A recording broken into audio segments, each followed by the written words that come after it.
I've operated on a much smaller well, 2,500 acres for a development. Mm-hmm. It requires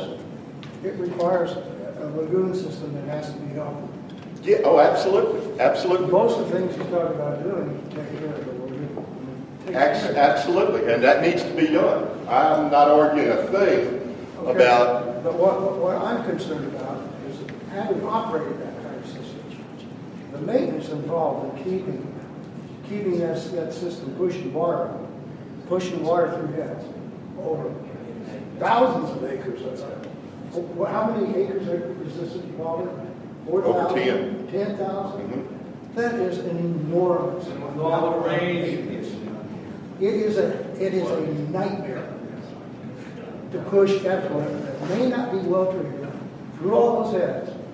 And at some point in time, you're going to be shooting yourself in the butt for doing that. Well, we saw it done in Tallahassee, and we saw it done in Concord, Georgia, and they seem to be doing well. Tallahassee's having to spend $250 million right now fixing their problem. Yeah. Well, That's in this legislative session. They say every 10 years they spend about $200 million upgrading their mechanical. But they've got a problem because their water levels are so low that they can't really do a lot of the land application. That their water has to almost be pure to apply to the land. Yeah, but you just said over there, you told him we can't go by what other people are doing. No, we went to look at the mechanisms. What are some of the... Call in about what we discussed. Okay. We'll be in. Yes. You can read it. Hey, what about, you mentioned the North Lagoon, what's the story on the North? The North Lagoon right now is fine. We can go, because it's in the Bowie River, we can dump in, fine. We don't have the requirements that we do in the Leaf River. And so, the people up in Collins aren't going to have the requirements on the Leaf that we have because we're closer to the Pascagoula River Basin than they are.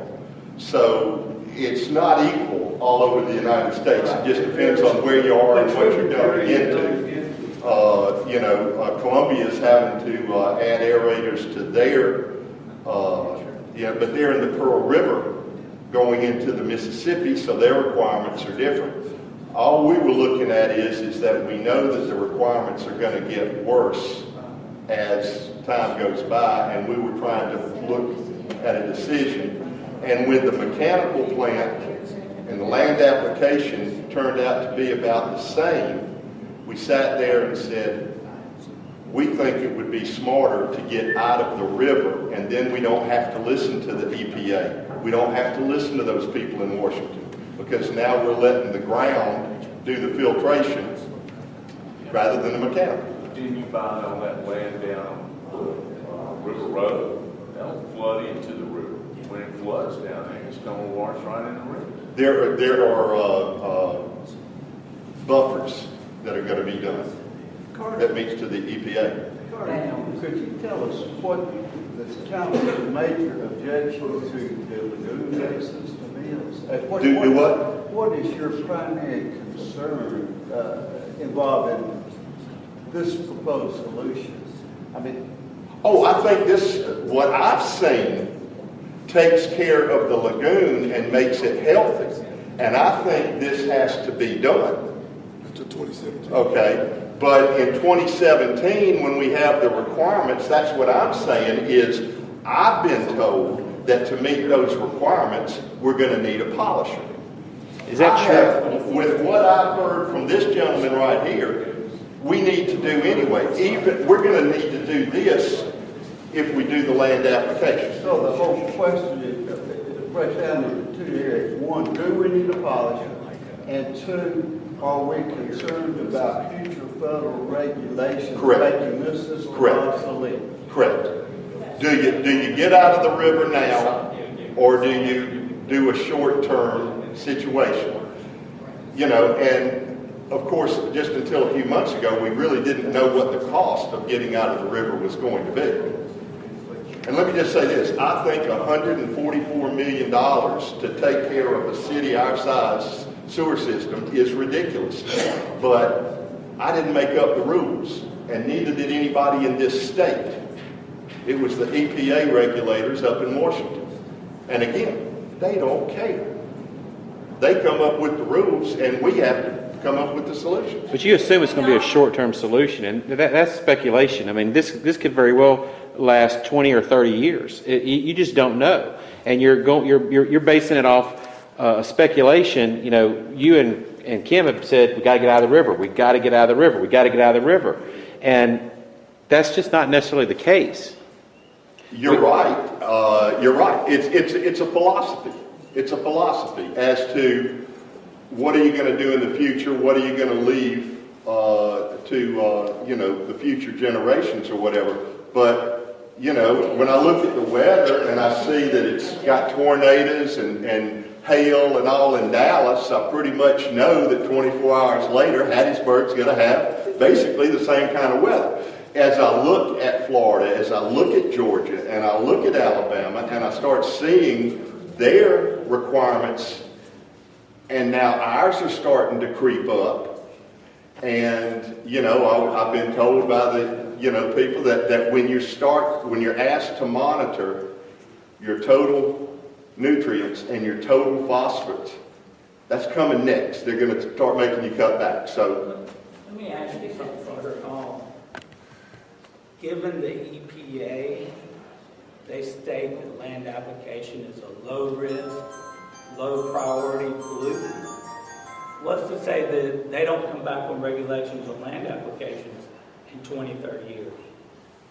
well, the EPA won't really bother us because they're worried about the waterways that go from state to state and into the Gulf. Well, what I'm saying is that they classify land applications from low risk, low priority pollutant, which means that there is the door open to the future regulation. I got you. Of the land application. So I got you. Okay, here you so are, I asked. the door walking into another firefight. I asked one of the consultants that are a consultant from Mississippi State.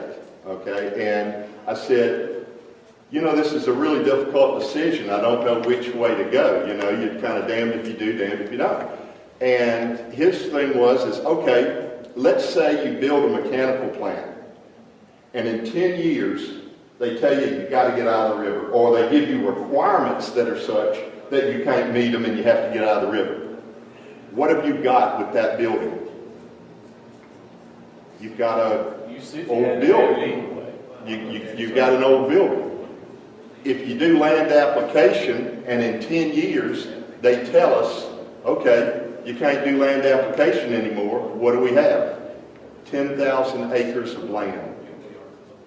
It may be contaminated with heavy metals. I mean, you don't know. Well, it's not going to be contaminated. It's going to be contaminated with processed waste. And the other thing is if you don't want to dump it on your land, why in the world would you dump it in your river? So what we're saying is we don't need to dump water or land. So if you dump it in the water, you're keeping your air in your land. But if you dump it on the land, you're taking the land and your water. The land filters it out. The land is a natural filter. Land application. It's a philosophical thing. Has land app been scaled back in the United States? Have they? It has. Wait just a minute. Yeah.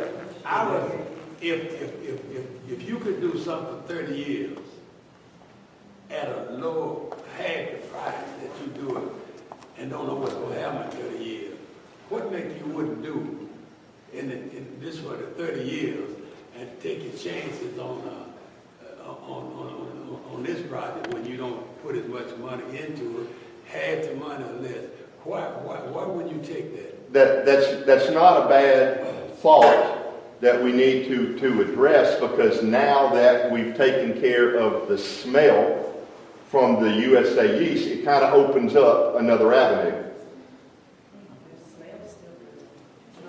The smell is going to stay here for about another year or so, because the digester goes online in a couple of months. Okay, we still have to dredge and get rid of that sludge that is in there. So it's kind of like stopping the leak in your house. I've stopped but now I gotta mop the floors. Does anybody know how much sludge was left at the ditch?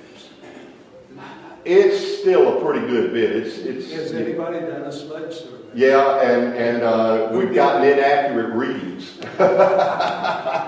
So yeah, when I don't trust a lot, I want, more than just a second opinion. I want third or fourth opinion. Who did that? Bonner. Bonner, okay.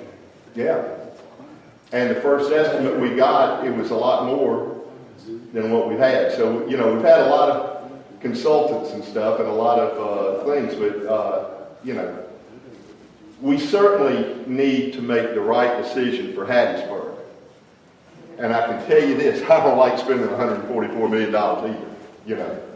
It's ridiculous. But again, the requirements of what we have to do from the courts is dictating a lot of what we have. I'll check there. And, if it's kind of like, if you just get married and you're going to start a family and you're going to have children and all, why buy a two-seater car? Especially if you're not going to be able to sell that car later. You might want to buy a car with 4 seats in it. And it's easy. Buy a Cadillac. Well, buy a bus. Well, one thing is if you look at it, a Rolls Royce is probably the cheapest car to buy because you only buy one of them, and it lasts. That way you can sleep in it. But You don't have a place to you live. can't afford some of that. You can't afford. So there's a balance that you have to make.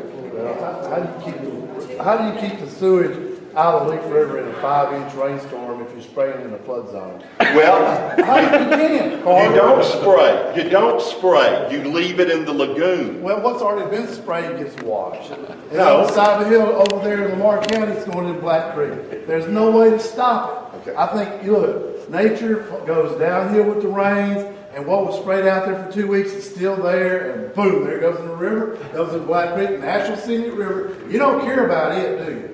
Now, Tommy, there's no way to debate you.